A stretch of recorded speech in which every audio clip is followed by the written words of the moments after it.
Her pupils were dilated. She licked along her bottom lip before casting me a bright smile. Kiss 352, with my rune against the auditorium wall. I held my breath, waiting for the next line. The glint in Poppy's eyes told me that the words I hoped for next would spill from her lips.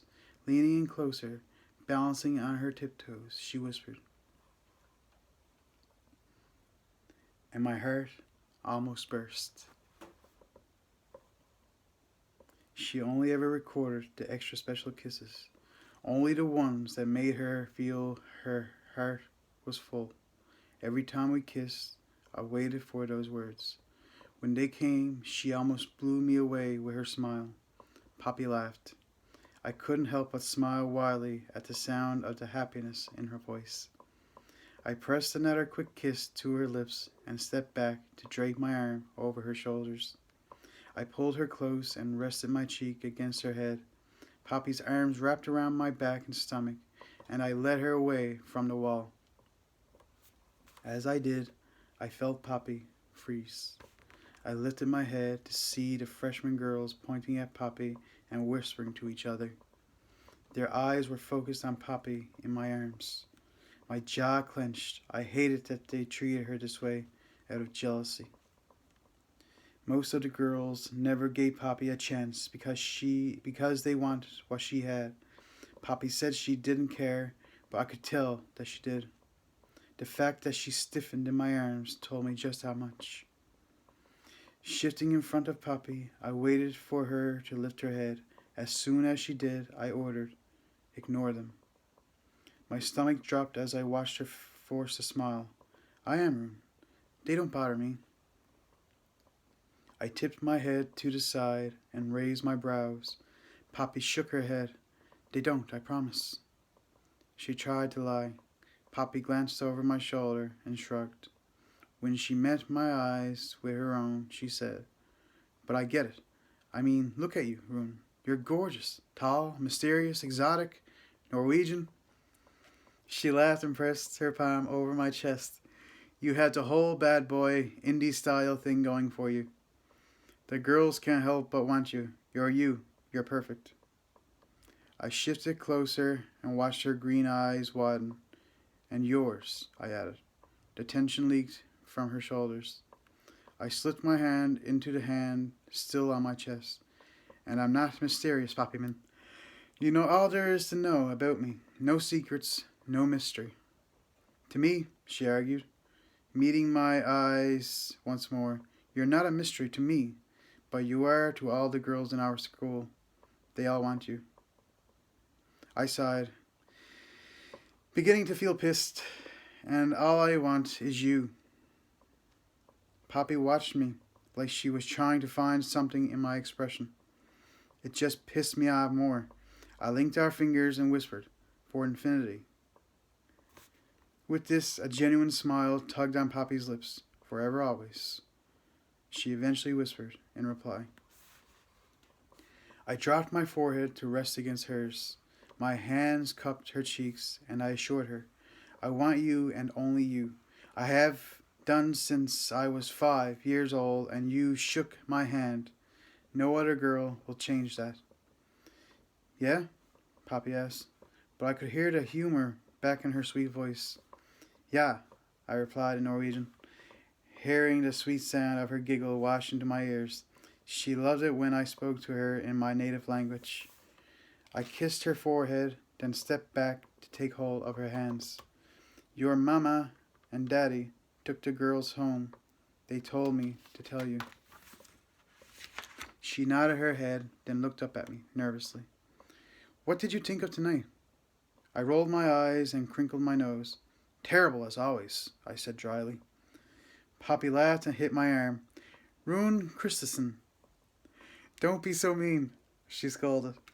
"Fine," I said, pretending to be annoyed. I slammed her into my chest, wrapping my arm around her back, tapping her against me. She squealed when I began kissing up and down her cheek, keeping her arms locked by her side. I dropped my lips to her neck and caught her breath hitch. All laughter, forgotten. I moved my mouth up until I tugged on her earlobe with my teeth. You were amazing, I whispered softly. As always, you were perfect up there. You owned that stage. You owned everyone in that room. Rune, she murmured. I heard the happy tone in her voice. I pulled back, still not unlocking her arms. I'm never more proud of you than when I see you up on that stage, I confessed. Poppy blushed. Rune, she said shyly, but I ducked my head to keep eye contact when she tried to pull away. Carnegie Hall, remember? One day I'll be watching you perform at Carnegie Hall. Poppy managed to free one of her hands and softly swatted my arm. You flatter me. I shook my head. Never. I only ever say the truth. Poppy pressed her lips to mine, and I felt her kiss all the way to my toes. When she drew back, I released her and threaded our fingers together. We heading out to the field? Poppy asked as I began leading her away across the parking lot, holding her just a little bit closer as we passed a group of freshman girls. I'd prefer to be alone with you, I said. Jory asked if we'd go. Everyone is there. Poppy looked up at me. By the twitch of her lips, I knew I was scowling. It's Friday night, Rune. We're 15, and you've just spent most of the night watching me play the cello. We have 90 minutes left until curfew. We should actually see our friends like normal teenagers. Fine. I submitted and wrapped my arm around her shoulders. Leaning down, I placed my mouth at her ear and said, But I get you to myself tomorrow. Fine. I submitted. Poppy put her arm around my waist and gripped me tightly. I promise. We heard the girls behind us mention my name. I sighed in frustration when Poppy briefly tensed. It's because you're different, Rune, Poppy said, without looking up. You're artsy, into photography. You wear dark clothes. She laughed and shook her head. I pushed my hair back from my face, and Poppy pointed up. But mainly, it's because of that. I frowned. Because of what? She reached up and pulled on a strand of my long hair. When you do that, when you push your hair back like you do, I raised an eyebrow, bemused. Poppy shrugged. It's kind of irresistible. Yeah? I asked, before stopping to stand in front of Poppy, raking my hair back in exaggeration until she laughed. Irresistible, huh? To you, too. Poppy giggled and pulled my hand from my hair to wrap around hers as we followed the pathway to the field, a patch of the park where the kids from our school hung out at night, Poppy said. It doesn't really bother me that other girls look at you, Rune. I know how you feel about me, because it's the exact way I feel about you. Poppy sucked in her bottom lip. I knew it meant she was nervous, but I didn't know why, until she said, The only girl that bothers me is Avery, because she's wanted you for so long, and I'm pretty sure she'd do anything to make you hers. I shook my head. I didn't even like Avery, but because she was in our group of friends, she was always around. All my friends liked her. They all thought she was the prettiest thing around, but I never saw it, and I hated how she was toward me. Hated how she made Poppy feel. She's nothing, Poppyman, I reassured her. Nothing. Poppy curled into my chest, and we turned right toward our friends. I held Poppy tighter the closer we got. Avery sat up as we approached. Turning my head toward Poppy, I repeated, Nothing. Poppy's hand gripped my shirt, telling me she'd heard. Her best friend, Jory, jumped to her feet. Poppy, Jory called excitedly. Coming over to pull Poppy into her arms. I liked Jory. She was ditzy, rarely thought before she spoke, but she loved Poppy, and Poppy loved her. She was one of the only people in the small town who found Poppy's quirkiness endearing and not just weird. How are you, sweets? Joy asked and stepped back. She looked at Poppy's black performance dress. You look beautiful, so damn cute. Poppy bowed her head in thanks. I took hold of her hand again. I guided us around a small fire that they lit in the fire pit and sat down. I leaned back against a log bench, pulling Poppy down to sit between my legs. She flashed me a smile as she sat down with me, pressing her back against my chest and tucking her head against my neck. "So, Pops, how'd it go?" Judson, my best friend, asked from across the fire. My other close friend, Deacon, was sitting beside him. He tipped his chin in greeting. His girlfriend, Ruby, throwing us a small wave too. Poppy shrugged. "Fine, I guess." As I wrapped my arms across her chest, holding her tight, I looked at my dark-haired friend and added, "The star of the show, as always." "It's only the cello, Ruin, nothing too special," Poppy argued softly. I shook my head in protest. She brought the place down. I caught Jory smiling at me. I also caught Avery rolling her eyes dismissively. Poppy ignored Avery and began talking to Jory about class. "Come on, Pops. I swear Mr. Millen is a damn evil alien. Or a demon. Hell, he's from somewhere outside of what we know. Brought by the principal to torture us, weak, young earthlings with too hard algebra. It's how he gets his life force. I'm convinced of it. And I think he's on to me too.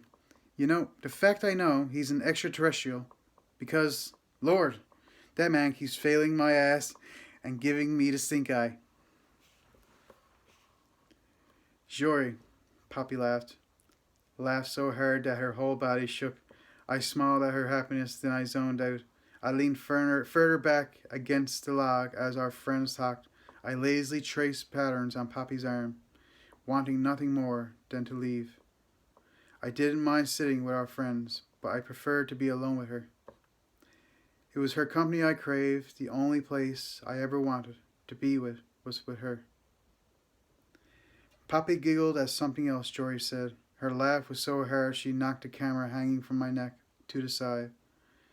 Poppy flashed me an apologetic smile. I leaned down, tilted her chin toward me with my finger, and kissed her on the lips. I only meant for it to be swift and soft, but when Poppy's hand threaded into my hair, pulling me closer, it became more. As Poppy opened her lips, I pushed my tongue to meet hers, losing my breath as I did. Poppy's fingers tightened in my hair. I cupped her cheek to keep her in this kiss as long as possible. If I didn't have to breathe, I imagine I would never have stopped kissing her. Too lost in this kiss, we only broke apart when someone cleared their throat from across the fire. I lifted my head to find Judson smirking. When I glanced down at Poppy, her cheeks were blazing. Our friends hid their laughter, and I squeezed Poppy tighter. I wouldn't be embarrassed for kissing my girl. Conversation picked back up again, and I lifted my camera to check it was okay. My mama and papa bought it for me for my 13th birthday, when they could see that photography was becoming my passion. It was a 1960s vintage Canon. I took it with me everywhere, snapping thousands of pictures. I didn't know why, but capturing moments fascinated me. Maybe it was because sometimes all we get are moments. There are no do-overs. Whatever happens in a moment defines life. Perhaps it is life. But capturing a moment on film keeps that moment alive forever. To me, photography was magic. I will leave it off for today, and we will continue on again tomorrow. Thank you.